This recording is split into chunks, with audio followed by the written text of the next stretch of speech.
unhurried since 1833, the slowest stills in Scotland. That can only mean one thing, folks. It's Glengoyne. We're tackling a Glengoyne. We're tackling a sherry bomb. We're tackling the Teapot Dram. Teapot Dram batch 8. Is it any good? Let's find out.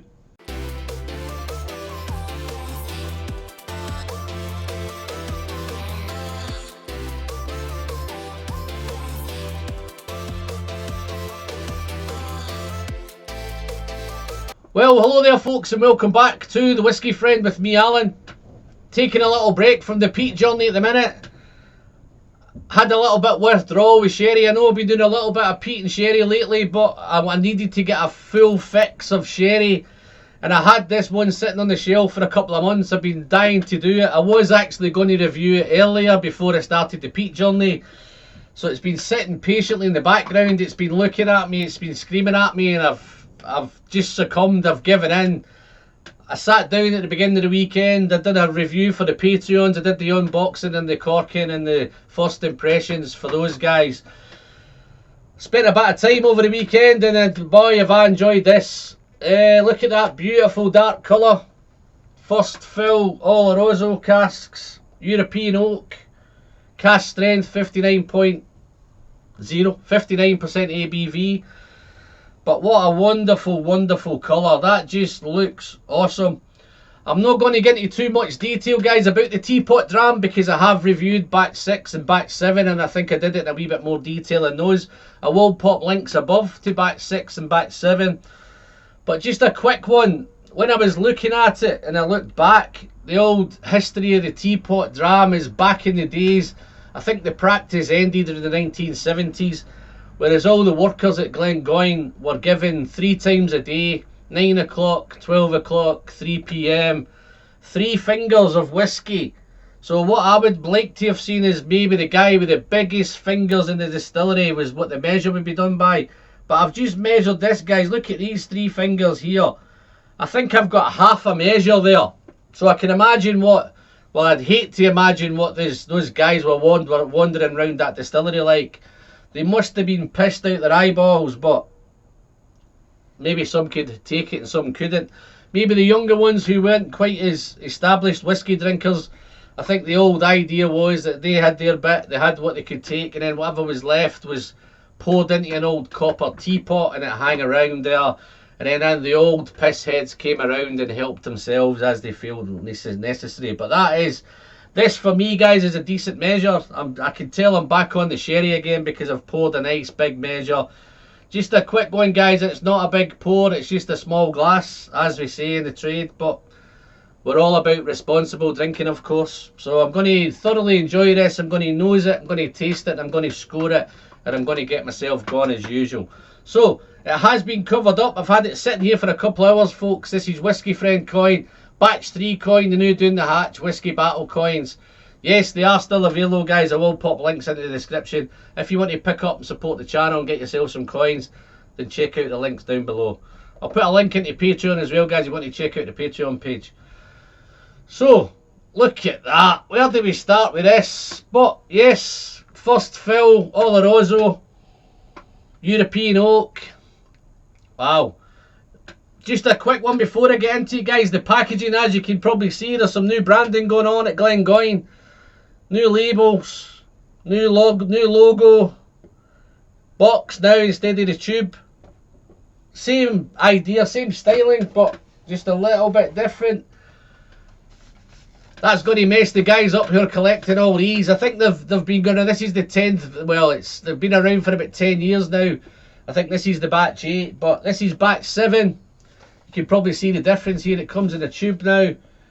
Design is pretty much the same, just it's went from a tube to a box, and the logo is a little slightly different as well. So a lot more information on the batch 7 than there is on this one, which is a wee bit worrying. There's lots of different information on this. There's still enough info on this to be getting going, but we're not that interested really on the packaging and anything now. We just want to get into this. Well, I just want to get into this whiskey. So let's on the nose of this one, folks. Ooh, wow, good to be back. I've missed this. Sherry, sherry, sherry. Sherry forward. Sherry all over it. Dark fruit, dried fruit. Raisins, figs, dates, sultanas, you name it, it's in here. Wow. Berry fruit.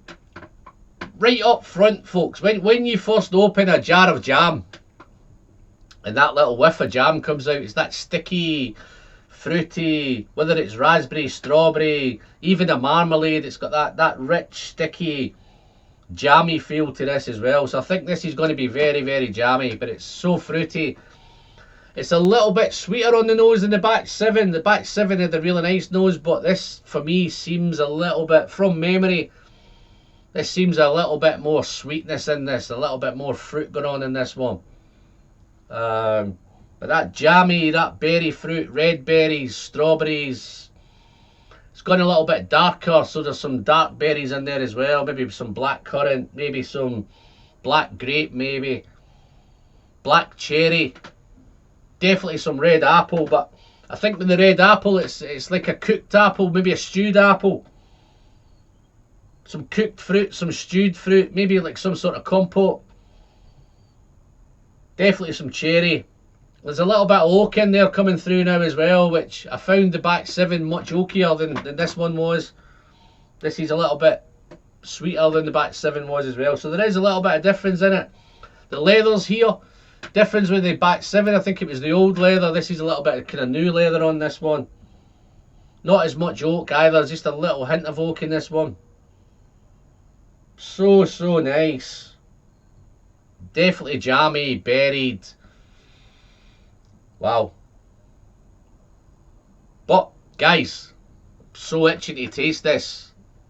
You know where we're going to send this one? I'm going to send this straight down the hatch.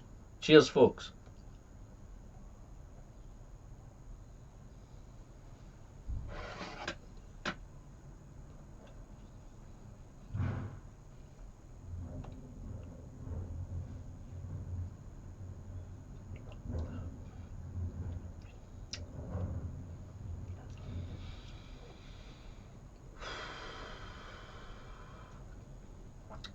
Did I say this was going to be sticky?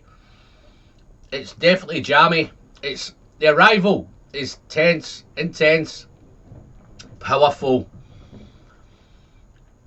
but it's so rich in flavour. It's velvety.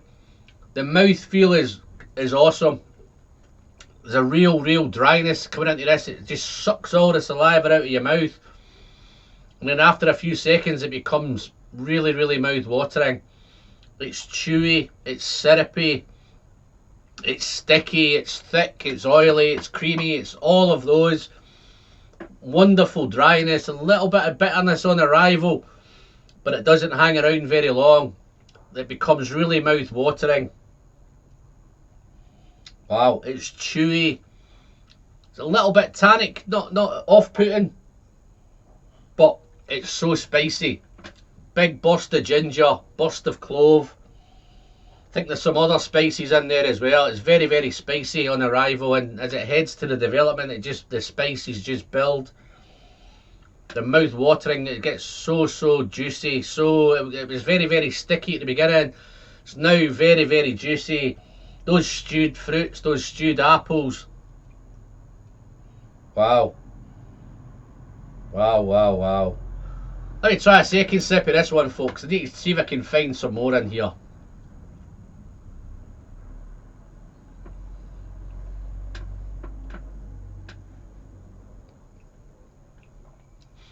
Okay, on that second sip,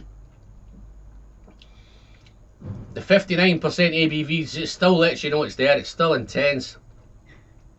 It's so spicy though. It's getting spicier and spicier. I think it's spicier than what I remember the batch 7 being.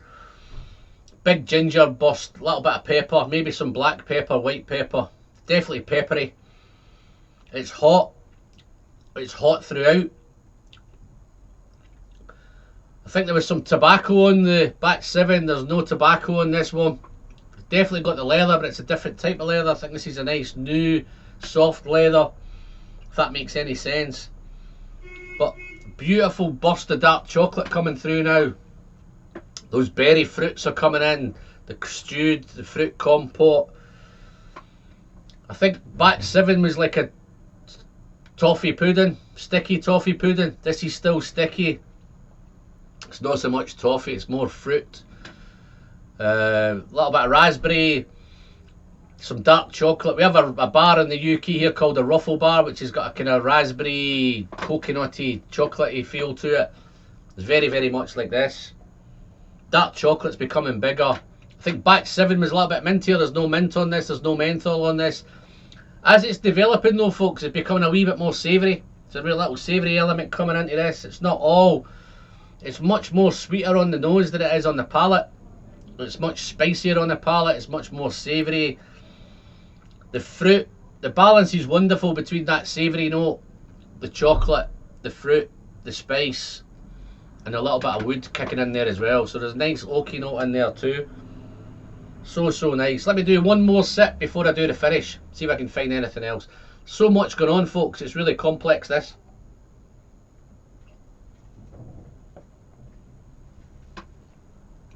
Is this a sherry bomb? You bet it's a sherry bomb. Wow, loving it. Don't know how long this bottle is going to last, so I need to be careful with it. Wow, so nice. Balance is wonderful. Complexity is great. So much going on. It's sticky, it's jammy, it's fruity, it's juicy, it's sticky. It's a teapot dram. I think I scored the batch 7 92 out of 100, so it's going to be interesting what I score this one. Going to come on later to see which one I prefer, whether I prefer the batch 7 or the batch 8. Wow. Let's do the finish. A little bit of coffee there now as well, so there's some coffee definitely coming into this one.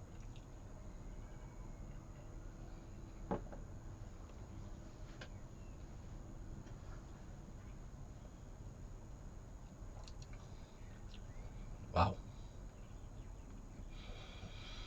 Where do you begin? The finish is long, super long, lingering, hot, spicy,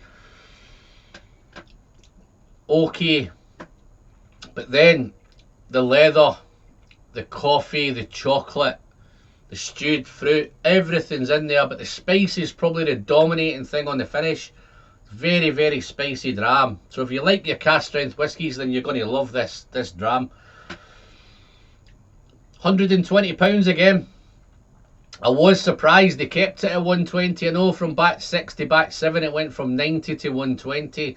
So I was fearing the worst when I knew the new one was coming out. I think they delayed it a little bit as well, so that gave me even more for concern. I didn't know what sort of price it was going. I was actually thinking it was heading towards the 150 bracket, but glad to see it, Glengoyne, and to their credit, and I tip my hat to Glengoyne. They've kept it at 120. Is it still value for money at 120? I think if you're a Glengoyne fan, or you're a teapot fan, or if you're a collecting in teapots, then yeah, you'll snap these up at, well, I think it's pretty much sold out anyway. So they've obviously priced it right this time. I think people have snapped it up because they thought there may have been some sort of increase. So yeah, they're all gone. Not seen much happening on YouTube. I don't think I've seen anybody crack it open yet. So I think this is probably the first one if I put this out on YouTube in the next couple of days, I think it may be one of the first out there, which is a surprise because I've held back on it. Score wise, well, finish is super long. It's got that spicy, peppery, ginger finish. It's long, it's lingering, it's hot, it's a little bit of oak in there. Those stewed fruits, those cherries, those apples, raspberries, chocolate, it's all there on the finish, man. It's a super dram. I'm thoroughly happy that I've finally cracked it open. But score wise, what will be score this? I think I scored 92 out of 100 for the batch 7, so I'm up against, this is up against a high score. I'm going to sit down at some point and maybe do a comparison with them. I think I've got a couple of samples left of batch 7 to save me opening this one. I think I saved a few samples, so I may do a little comparison side by side. But at the minute, I think I do prefer the batch 8 to the batch 7, so that means it's going to be a decent score. I think 93 out of 100 with this one, folks. Just pips it. I think there's There's a little bit going on where I'm finding it a wee bit better. It's a sweeter nose than the batch 7, but there's a bit more intensity and a bit, although it's a lower ABV, it seems a wee bit more intensity, there's a wee bit more power, a wee bit more impact, there's a wee bit more kind of spice going on with this one. I like a spicy whiskey, I like a fruity whiskey. It's got a lovely savoury note through the middle as well, but it's such a sweet nose, such a savoury through the palate. The fruit's there, don't get me wrong, and that coffee and chocolate and spices all over the finish. So it's got so much going on for this whiskey. Thoroughly happy I've opened it, and I'm happy to give it 93 out of 100. So that's pretty much for this one, guys. Over to you. If you've had the teapot, have you opened the batch 8? Have you sampled the batch 8? How does it compare to batch 6 and batch 7? Or any of the other teapots? Let us dive into the comments, folks, and let me know. What a sherry bomb this is. This is wonderful whiskey. I'm looking forward to sipping some more of this. I'm looking forward to sharing some of it out. So that's pretty much for this one, guys. If you've liked the video, don't forget to give it a thumbs up. If you've not hit that subscribe button, folks, what are you waiting for? Just a friendly reminder from me to thee. It still doesn't cost you anything. It's still completely free, and you're still helping the channel massively. Now you're helping on its way to the magical 6K. Can't believe I'm saying that. That's pretty much it for this one, guys. Dive into the comments, let me know what you think. If you want to check out the links down below, I'll pop. If you want to pick up some coins, or you want to look at the Patreon page, I'll drop all the links into the description. Until the next one, I'm Alan. As always, the pleasure's in the sharing, and I'll see you all very soon. Going to send the last of this down the hatch. Cheers, folks. Bye bye.